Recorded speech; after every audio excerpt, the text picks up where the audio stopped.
Hello Dakota, Marky here. Now I promised you some poetry and I touched upon this poem in another video that I did recently. So I said that I'd share it, and I will probably share some more poems as well. I like poetry. And this is my Bible. Look how tatty it is. So this, so it's got stains on it. It looks terrible, doesn't it?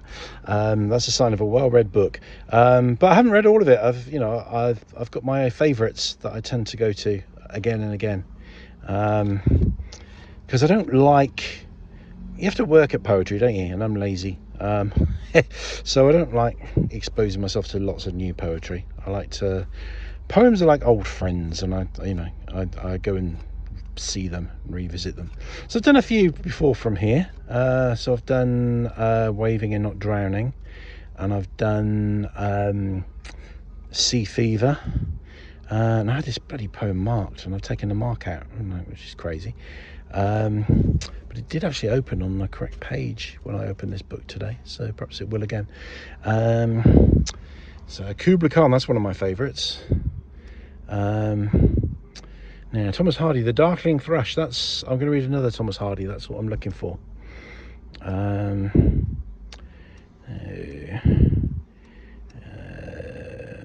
Rime of the Ancient Mariner. That's a good one. I like that. Jabberwocky. I like that. Lewis Carroll, though Lewis Carroll's a bit iffy, isn't he? I read Alice in Wonderland for the first time the other day, recently.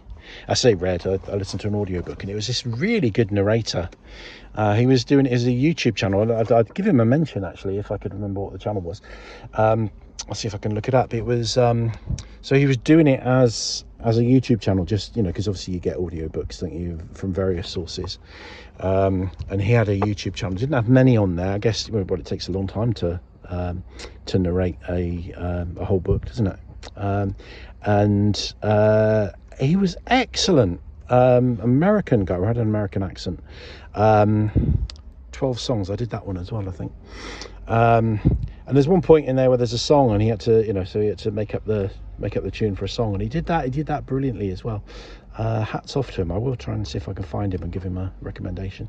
So there we go. Don't panic, because I wanted to preamble anyway. So I'm not kind of, the fact that it's taken me a little while to find this poem, it means you have lost nothing, because I would still pause to preamble. Darkling Thrush, no, it's not that one. Got a feeling it's 60 something. Yeah, there's some great stuff in here.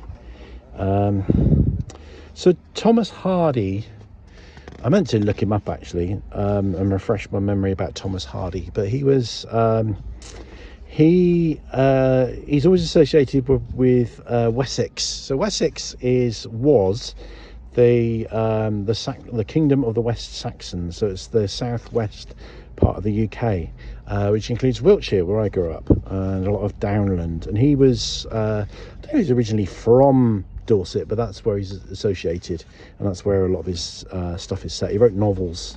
He's well known for his novels. So Hardy's Wessex. He loved the land that he lived in, which and very much I'm the same. I'm very homesick at the moment, because I've been living in New Zealand for 7 years, and I haven't seen Wessex or any part of the UK. So he's very famous for his deep love of the land that where he came from, and set his stories there. So I remember I did English A level and O level, for those of you that remember that old, of the same generation. And I did we had to read The Mayor of Casterbridge as one of the books. I can't remember which one that was for. It's not a great book to read when you're a teenager, really. They don't kind of select these things very well, I don't think. I think I would probably enjoy it more now. And Casterbridge is supposed to be based on Dorchester. So, okay, now this is called Afterwards. And much as I love poetry and I'm very literate, I have a bit of a difficulty, and I feel really embarrassed about this, is I've often read these poems and not actually noticed that they rhyme because they've got this kind of, I'm not sure what you call it. I'm not very educated around poetry. I consider myself a good poet, but in terms of the theory of poetry.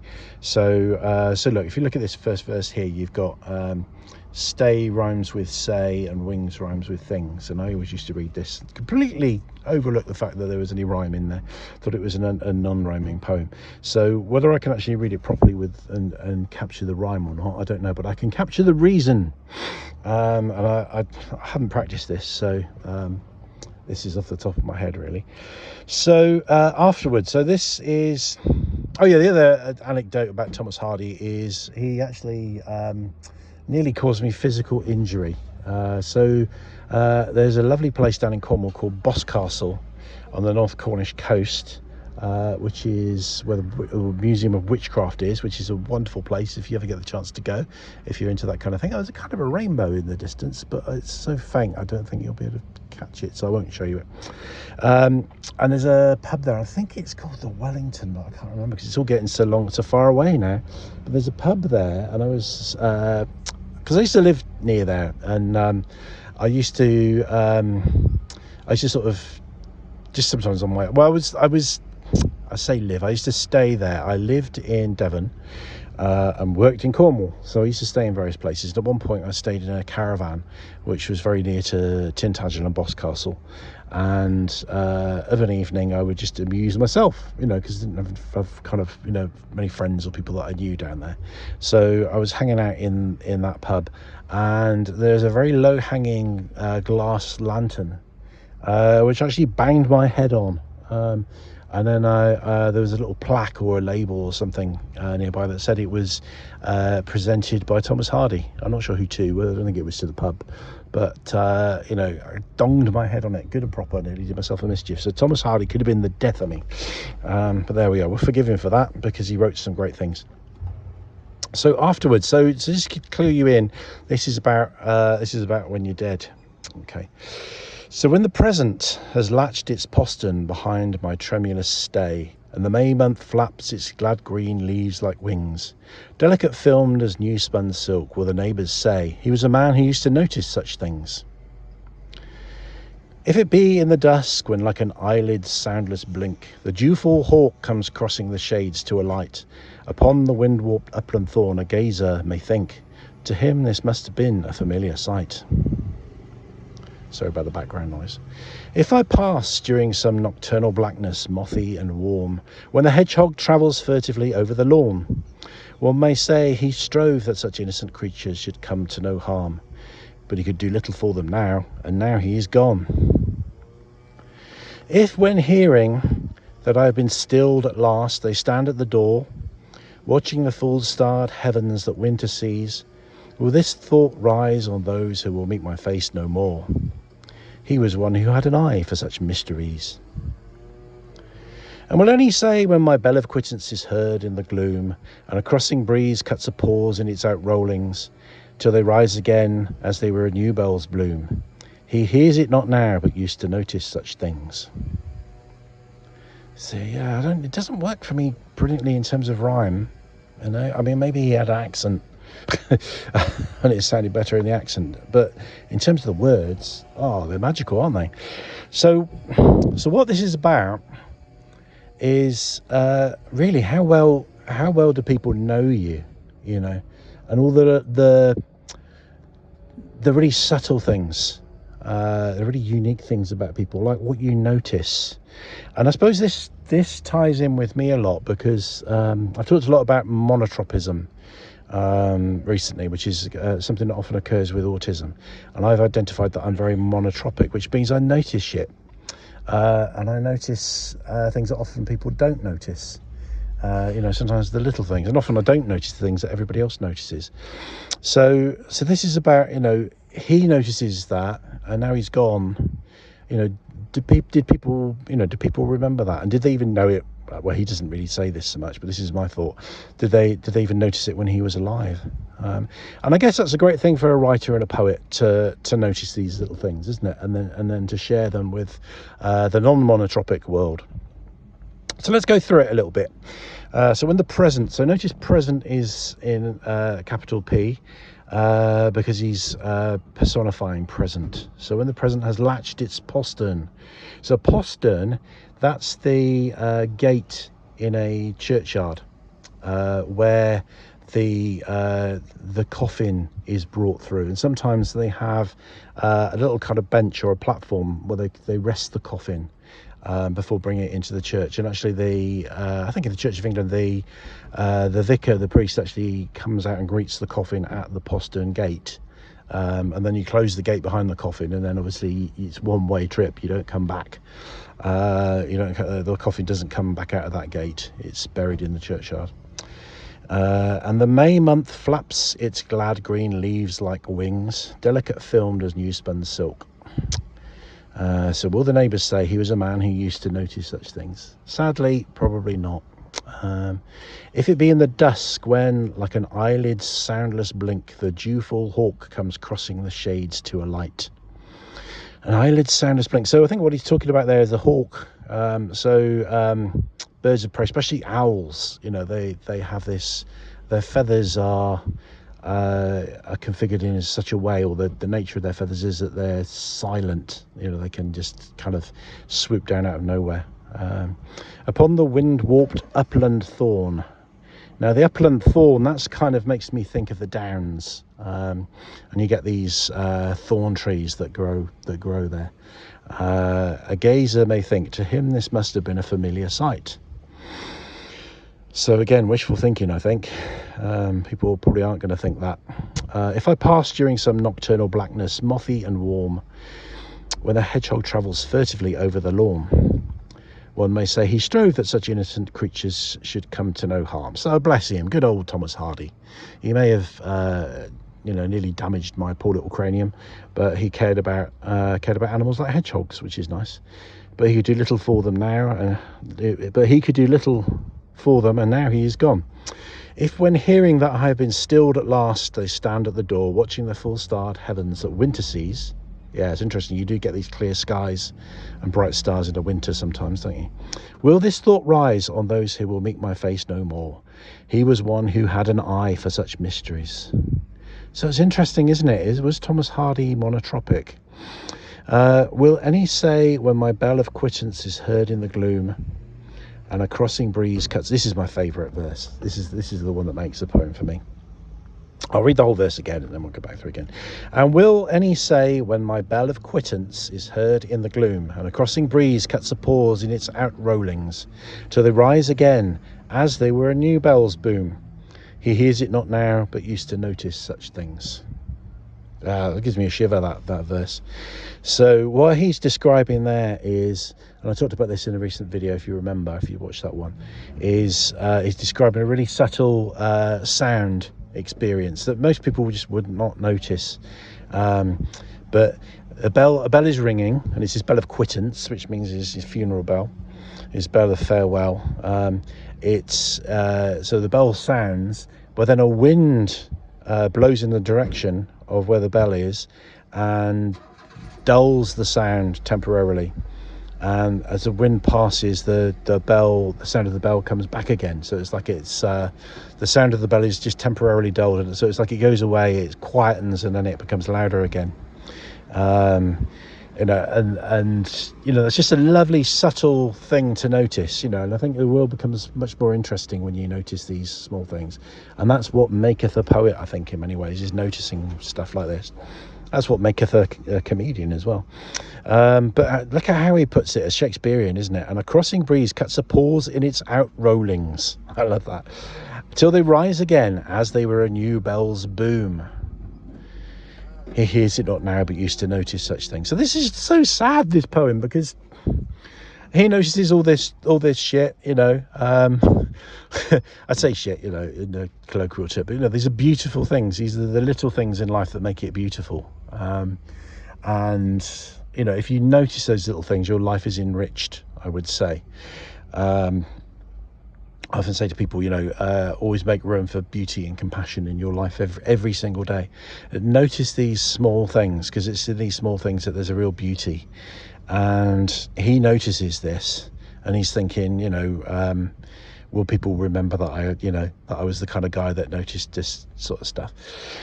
I think, you know, they probably had no idea even while he was alive, apart from those, I guess, that appreciated his writing. You know, maybe they noticed it and appreciated it. So I didn't think I was going to talk about monotropism as I read this poem, so I think I ought to explain monotropism just a little bit more for those who haven't watched the previous video, because I think I might actually put this video out as a was Thomas Hardy monotropic video. Monotropism is the opposite of polytropism. Most people are polytropic. So imagine the best example of this is if you have to explore a room in the dark, a polytropic person, most people, it's a bit like they can flick a light switch on and they can see everything in the room all at once, and they can get a kind of a rapid overall impression of all the contents in the room. Whereas somebody that's monotropic, it's like they're going into that room with a very narrow beamed torch, and the torch beam of lights on, you know, maybe something in the corner, and then that captures their attention. But they can't see everything all in one go. They focus on the details, on some small thing, and that's what monotropism is. And for me, it's well, I suppose reading this is actually reminding me of the positive side of monotropism, because I was thinking, oh God, I actually did a questionnaire on monotropism, and it said you're incredibly monotropic. You're more monotropic than everybody in the world, and it's a real pain for me because I don't get things done. You know, I fixate on some small thing, you know, some stain in the wall or something like that, and then that obsesses me and I have to fix that. Meanwhile, you know, the house is falling down. So it's because I'm not able to focus so much on the big picture. So I was seeing it as a negative thing, but actually this poem, I'm glad I came to this, is reminding me of the wonderful thing of monotropism. I suppose, you know, like Hardy, presuming he was monotropic, and I think he was, this is like a monotropic confession, we can share that with the world, can't we, if we're artists, if we're communicators. You know, we can notice. Our job is to notice the things that other people don't notice and share it with the world. I mean, yeah, little things. I mean, I was on a train once, and the sunset to one side of the train was the most phenomenal sunset I've ever seen in the UK. I mean, over here in New Zealand, the sunsets are another thing altogether. But it was really one of the best sunsets I've ever seen in the UK. And I just had a little look around to see if anyone else had noticed. No, all in their books or on their phones, or, you know, yakking to one another, or whatever they were doing. But none of them were spotting the sunset. Another time I saw a sundog. Now, I won't tell you what a sundog is. Check out my videos on sundogs, because I've captured so it's a meteorological phenomenon, very beautiful, quite spectacular. And I saw a sundog once. It was on a ferry, and the ferry was kind of heading in the direction of the sundog, you know, moving towards it. And again, I just had a little look. Is anyone else noticing that? No, nobody's noticing it. So Thomas Hardy, I will remember you for noticing things, even though I didn't know you. And thank you for noticing those things and putting it into literature. And I will do the same, except for I will do it on YouTube, which maybe is a bit more prosaic.